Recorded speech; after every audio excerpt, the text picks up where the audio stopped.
UJIC-CGT, le podcast, Clément Olivier. À l'hiver 2023, Édith Bichelet et Alain Dervieux, secrétaires de l'UFIC-CGT Métallurgie, s'inquiétaient dans la revue Options des conséquences de la nouvelle convention collective de leur secteur que la CGT a refusé de signer. Une machine à déclasser, titraient les deux syndicalistes. Un an plus tard, cette nouvelle convention est entrée en vigueur et bouleverse un système de classification qui fut en place pendant une cinquantaine d'années. Pour les cadres, ingénieurs et techniciens, quel impact sur les droits, les rémunérations, sur l'exercice des professions concernées, sur les carrières des personnes et même plus généralement sur la pratique de leur métier? Par ailleurs, d'où vient-on dans les 50 dernières années et même avant? À quoi servent les conventions collectives et pourquoi cela ne regarde-t-il pas uniquement les salariés de la métallurgie? Vous écoutez le podcast de l'UJIC-CGT, La machine à déclasser, épisode 1, 3 pas en arrière. Avec nous pour ce premier épisode, Caroline Blanchot, bonjour. Bonjour. Secrétaire générale de l'UJIC-CGT, à vos côtés Édith Bichelet, bonjour. Bonjour. Secrétaire général de l'UFIC-CGT Métallurgie et Mathieu Trubert, bonjour. Bonjour. Également du secrétariat de l'UFIC Métallurgie, merci à vous trois d'avoir accepté notre invitation. On va voir avec vous dans ce premier épisode que ce sujet est loin d'être uniquement sectoriel ou technique, qu'il a une vraie dimension politique et puis qu'il concerne finalement tout le monde. En un mot, d'abord l'actualité qui nous pousse à ce sujet, Édith Bichelet, c'est l'entrée en vigueur en ce début 2024 d'une nouvelle convention collective pour tout le secteur de la métallurgie qui vient simplifier assez drastiquement les choses, chose que vous avez qualifiée dans ce papier d'option d'il y a un an de bouleversement sans précédent, pour vous citer de l'architecture conventionnelle. Édith Bichelet. Ah, effectivement, on a l'application de la nouvelle convention collective depuis le 1er janvier. C'est une convention collective, un document qui a été négocié pendant 6 ans, qui comporte un changement de philosophie, moi je dirais catastrophique, mais très très conséquent par rapport au système qu'on pouvait avoir avant. Donc effectivement, c'est un sujet qui nous occupe particulièrement dans la période. En un mot, qu'est-ce qui change ? Tout change. Tous les droits sont attaqués, que ce soit sur les indemnisations, la protection sociale, la classification, la qualification, les jours congés, les droits personnels. Ça touche tous les chapitres de notre vie au travail, de l'embauche à la retraite. Donc c'est des changements qui sont massifs, conséquents. Il peut y avoir des changements de rémunération aussi. Et puis, on prend beaucoup moins en compte l'individu. Enfin, on prend même plus du tout en compte l'individu. Et c'est juste l'intérêt de la direction de l'entreprise qui prévaut, quoi. Caroline Blanchot, et ça c'est un aspect qui, selon vous, ne concerne pas que les travailleurs de la métallurgie, n'est-ce pas ? Non, la volonté du patronat, c'est clairement d'en finir avec la hiérarchisation des salaires qui sont fondés sur la reconnaissance des qualifications, donc des diplômes, de l'expérience professionnelle. Et pourquoi ? Car les niveaux de qualification en France, les niveaux de diplôme et d'expérience sont toujours de plus en plus importants. Et donc, clairement, l'enjeu pour le patronat, et de manière interprofessionnelle, clairement, est de ne pas répercuter ce coût légitime de reconnaissance par le biais du salaire sur un coût supplémentaire de la masse salariale. C'est-à-dire qu'on a de plus en plus de diplômés en France. On a clairement de plus en plus de diplômés en France.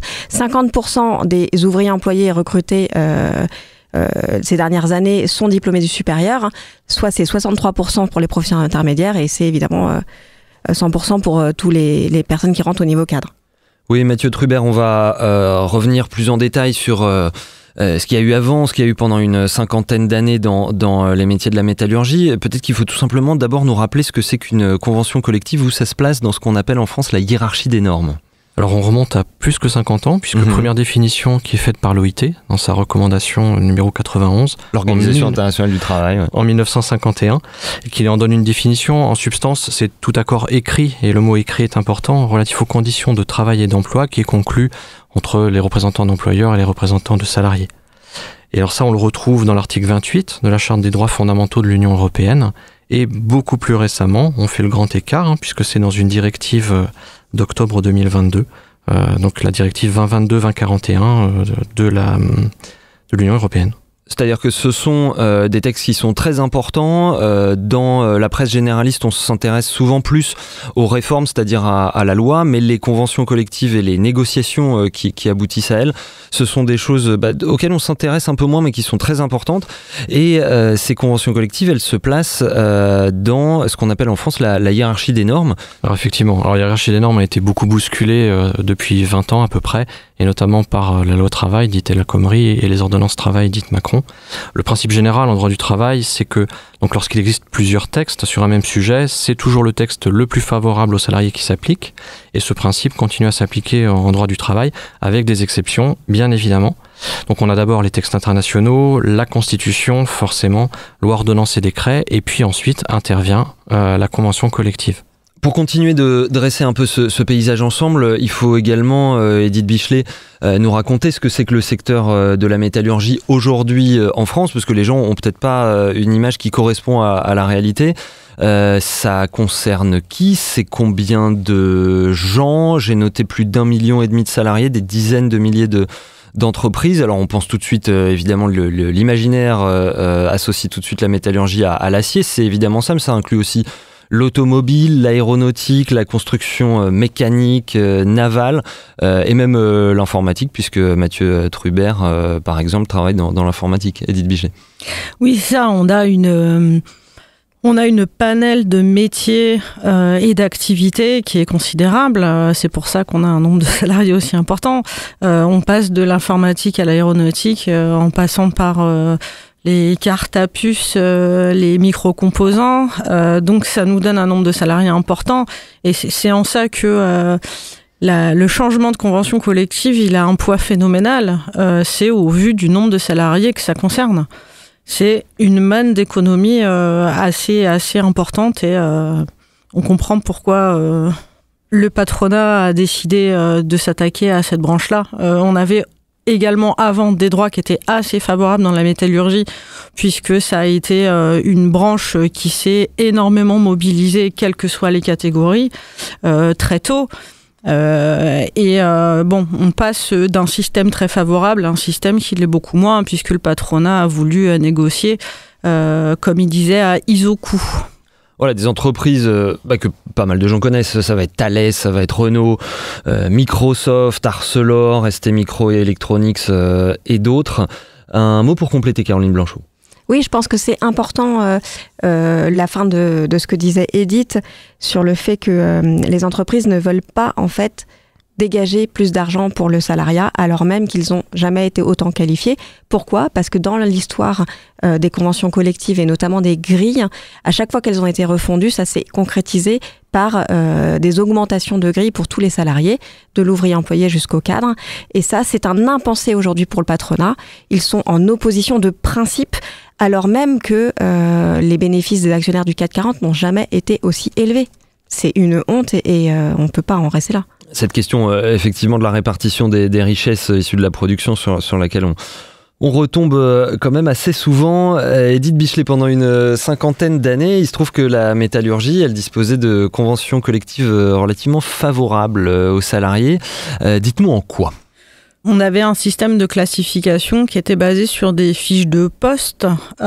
C'était sécurisant pour les salariés, dans le sens où les tâches étaient décrites point par point, la manière de les appliquer était également décrite point par point, mais c'était individuel. Aujourd'hui, on passe à un système qui a plus du tout aucun lien avec celui-là. Et c'était une protection des salariés, ça évitait la polyvalence à outrance, mais c'était un vrai contrat. Alors, c'était pas la panacée parce que c'était malgré tout à la main de l'employeur, mais c'était un vrai contrat, une vraie assise de droit. Rappelez-nous d'ailleurs ce que c'est que les classifications, Edith Bichelet. Les classifications, c'est la grille dans laquelle on va venir ordonner les qualifications. Et les qualifications, c'est les savoirs et les savoir-faire des individus et la manière de les mettre en pratique. Par exemple, un salarié qui arrive à un entretien d'embauche dans une entreprise, avant la mise en place de la nouvelle convention collective, s'il a un diplôme, il rentre au niveau du diplôme qu'il a acquis, dans la grille, puisque c'est prévu. avec un salaire qui prend en compte son diplôme. Lors de son entretien d'embauche, on lui demande s'il parle des langues vivantes, quelle expérience il a dans l'utilisation des outils informatiques, mécaniques, peu importe, ça dépend des entreprises et ça dépend des secteurs. Mais toutes ces choses-là, elles vont être considérées dans sa classification. Tous ces savoirs et savoir-faire sont considérés. Mathieu Trubert. Sur éviter le côté c'était mieux avant, et je suis tout à fait d'accord on peut pas dire que c'était la panacée. On s'est retrouvé quand même avec des fiches de poste qui étaient très proches du travail prescrit en fonction de qui les rédigeait, et donc qui cultivaient ce décalage qu'on appelle travail entre le travail réel et ce travail prescrit. Ce que vous nous dites, c'est que c'était des choses qui garantissaient le niveau des rémunérations, qui garantissaient des évolutions de carrière. Ce qui était reconnu, c'était la qualification de la personne et pas du poste, Edith Bichelet. Tout à fait. C'était vraiment les savoir-faire des individus qui étaient pris en compte. Mathieu Trubert, est-ce que si on changeait de poste, on gardait son niveau de qualification reconnu ? Alors, on pouvait augmenter de qualification, on pouvait conserver sa qualification. Ce qui était intéressant, c'est qu'on avait une vision et on pouvait se projeter sur tout un parcours. Ce qui a été un des arguments repris pour le changement de classification, de dire que les salariés ne s'y retrouvaient plus. Moi, je pense qu'au contraire, ils s'y retrouvaient très bien. Ils sont attachés à leur statut. Et il y a une notion de progression de carrière. On pouvait démarrer au 1, au premier échelon ouvrier, et puis progresser en savoir-faire, progresser en savoir, passer d'autres diplômes, obtenir d'autres certifications, passer des diplômes internes. Et puis, tout en restant sur une même filière, un même métier, progresser au fur et à mesure jusqu'à terminer à des niveaux techniciens, alors qu'on avait démarré sa carrière avec un diplôme qui n'était pas celui-là. C'était le cas de mon père dans le secteur de l'automobile chez Renault, donc a fait l'école Renault et il est rentré à Billancourt, donc à l'époque ça existait encore évidemment, en tant qu'O1, et puis il a progressé sur la filière maintenance jusqu'à terminer de 70 je crois de mémoire, donc bon, ça fait à peu près 9 échelons de progression sur l'ensemble d'une carrière, ce qui ne va pas dans le sens de la progression automatique, donc c'était pas la panacée non plus, mais par contre par rapport au modèle actuel, ce sont des perspectives qu'on n'a plus du tout. Caroline Blanchot ? Oui, ce qui était intéressant dans cette conception de classification, c'est que potentiellement ça pouvait être même opposable à l'employeur, puisque en fait il pouvait y avoir des critères géographiques, par exemple si vous étiez intervenant, chef de service sur tel et tel service, vous étiez à tel grade, et si votre périmètre géographique fonctionnel augmentait, vous passiez automatiquement un grade. Donc quelque part il y avait un droit qui pouvait potentiellement, même si c'était difficile à mettre en œuvre, était opposable à l'employeur. Aujourd'hui, les problèmes, c'est qu'il n'y a plus autant de descriptifs de postes qui ne permet plus justement de pouvoir opposer sa qualification à l'employeur et son niveau de classification. Edith Bichelet ? On avait aussi dans la métallurgie, dans la Convention collective nationale des ingénieurs et cadres, un dispositif particulier qui, pendant 18 ans, permettait d'avoir une évolution de carrière tous les 3 ans. Et ça, c'était quelque chose de non négligeable parce que c'est perspective d'évolution, parce que ça touche à l'attractivité aussi de la branche. Et c'est quelque chose qui n'apparaît plus dans la nouvelle convention collective puisque la convention collective des ingénieurs et cadres a disparu du fait de la mise en place de la nouvelle. Cette progression automatique tous les 3 ans, racontez-nous comment ça fonctionnait. Alors, ça fonctionnait avec 2 critères, donc un critère d'ancienneté et un critère d'âge, ou un critère d'âge. Et le salarié se voyait changer d'indice tous les 3 ans au minimum.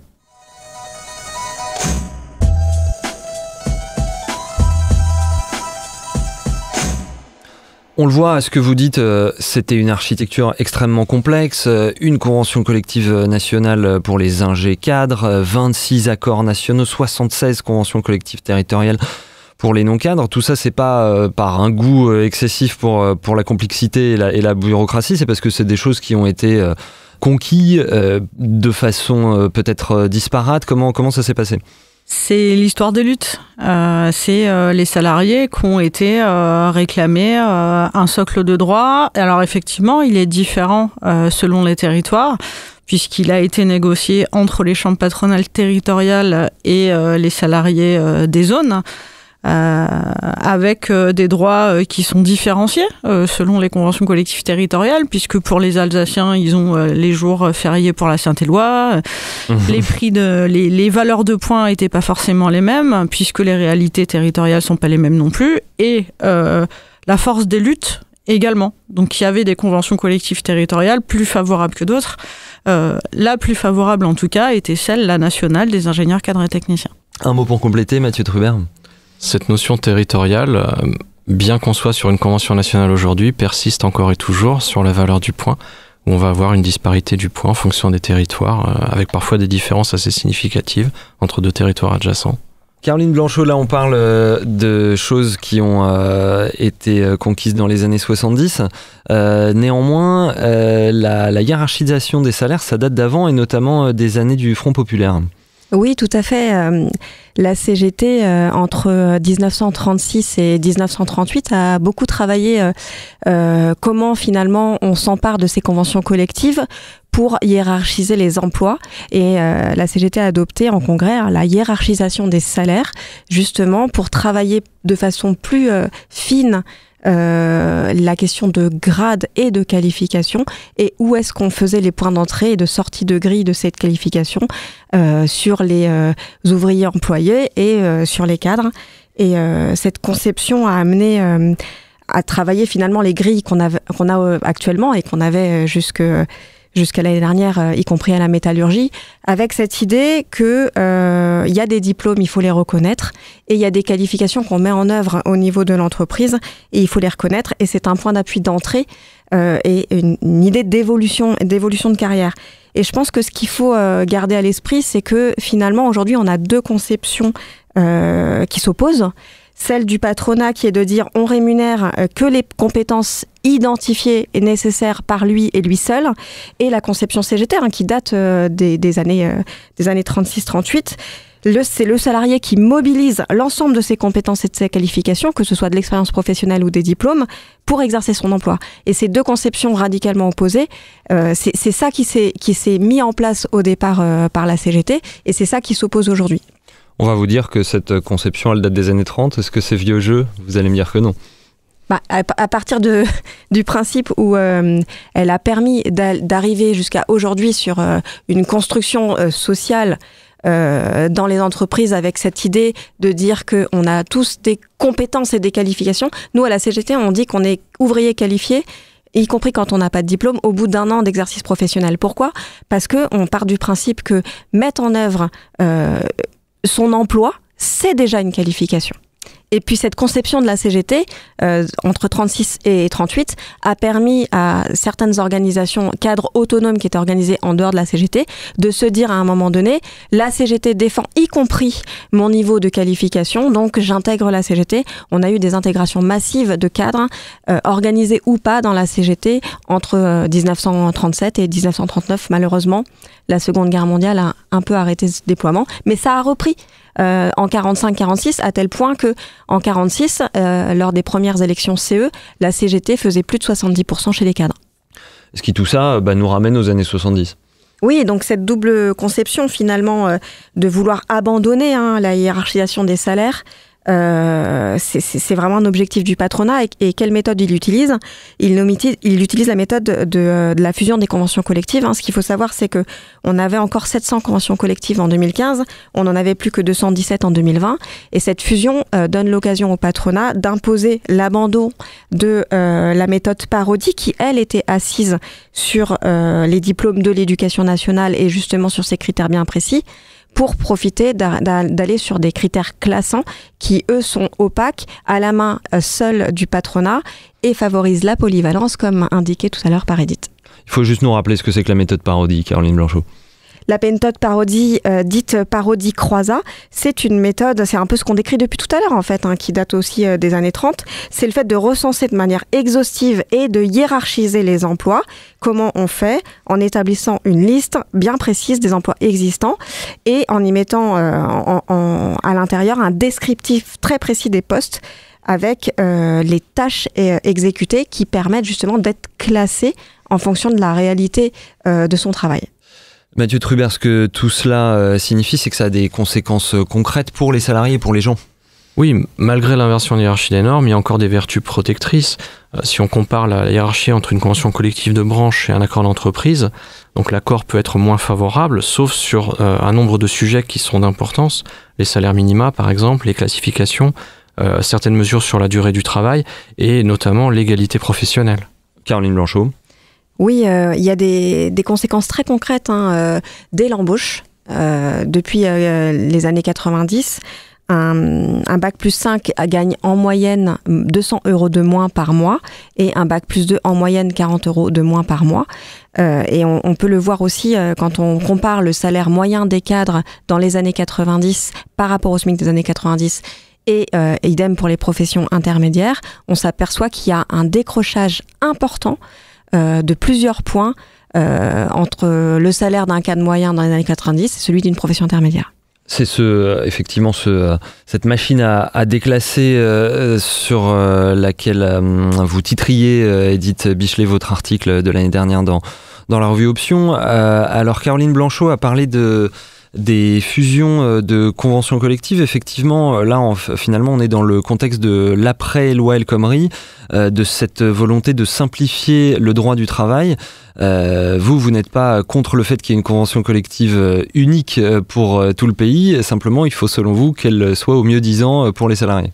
Alors, moi, je parlerai au niveau de ma branche, mais effectivement, la CGT demande et revendique une convention collective de l'ouvrier au cadre depuis des dizaines et des dizaines d'années. Mais pas celle-là.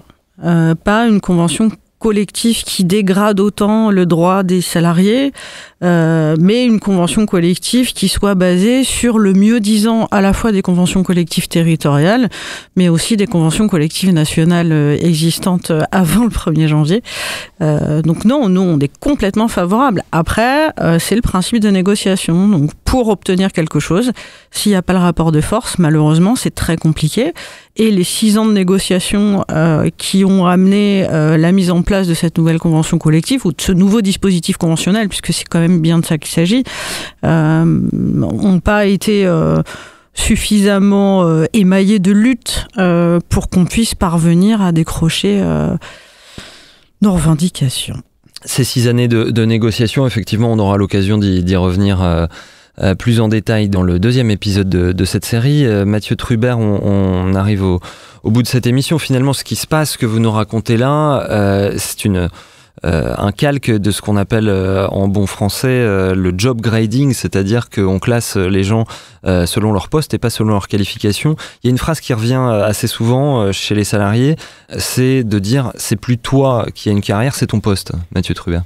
Oui, parce qu'on est passé de la considération de l'individu, ses qualifications, ses savoir-faire, ses savoirs, à la considération de l'emploi qu'un individu occupe à un instant T, sachant qu'il peut, au gré de l'employeur, en changer à tout moment et être alterné entre un emploi qui va être mieux considéré vers un emploi qui va être moins considéré. Et tout ça, c'est un système qui a plus de 20 ans et qui existe dans des grands groupes depuis assez longtemps.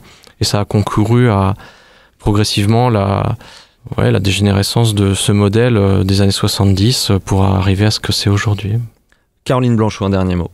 Oui, peut-être évoquer une étude de l'APEC de 2023 qui montre que le facteur le plus important de démotivation des jeunes diplômés en France, c'est la rémunération.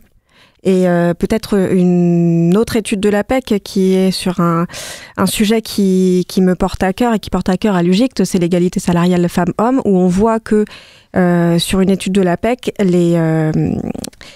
quand on regarde les rémunérations par fonction, c'est les fonctions à forte dominante féminine, comme la santé, le social, le médico-social, la communication ou l'administratif, qui a des rémunérations les plus faibles, alors que, à contrario, dans des fonctions à forte dominante masculine, c'est elles qu'on retrouve plutôt sur le haut de la liste, comme les finances, la production industrielle, ou encore la direction générale.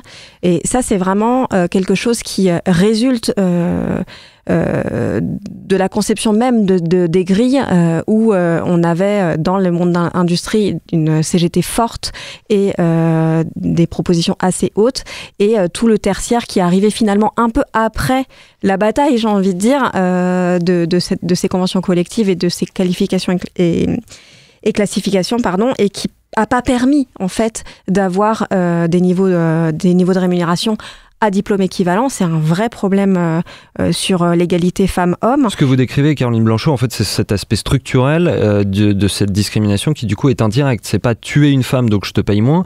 C'est tuer une femme, du coup, tu te retrouves dans une filière à prédominance féminine. Et là, il se trouve que les qualifications sont moins reconnues. Tout à fait. Et peut-être juste pour finir, je pense que cette question, elle est essentielle, notamment avec le 8 mars qui se prépare, mais plus largement, les femmes sont plus diplômées que les hommes en France, donc ça se retrouve aussi sur le fait que elles sont dans les 40-50 dernières années qu'on parle, elles n'ont jamais été aussi qualifiées, elles sont rentrées massivement sur le monde du travail, et c'est là où se décorrèle finalement diplôme, qualification, rémunération. Et moi, je tiens juste à peut-être à finir là-dessus, c'est que la déconnexion qualification, classification et rémunération obère la possibilité même d'avoir un déroulement de carrière par la non-reconnaissance des diplômes et tout au long de la carrière par le fait qu'on ne peut plus aussi bien dérouler comme Mathieu l'expliquait tout à l'heure, et que c'est la double peine pour les femmes. Et c'est une catastrophe pour les sociétés. Et c'est une catastrophe parce que ce sont des mauvais choix de société. Et il faut arrêter ces impensés de penser que si on rémunère les salariés, il y aurait un choc économique en France indépassable. C'est le contraire qui pourrait se passer. Voilà, on l'a vu, effectivement, des sujets qui concernent tout le monde, qui concernent toute la société, pas uniquement les cadres, pas uniquement dans la métallurgie. Merci beaucoup à vous trois, Caroline Blanchot, Edith Bichelet, Mathieu Trubert. Au prochain numéro, on entrera plus dans les détails de cette nouvelle convention collective de la métallurgie. Amis auditeurs, merci d'avoir été avec nous jusque-là. Une émission de Clément Olivier produite par Lugic CGT, à la technique Stéphane Dujardin. Abonnez-vous à ce podcast, lisez la revue Option et rendez-vous au prochain épisode. Salut!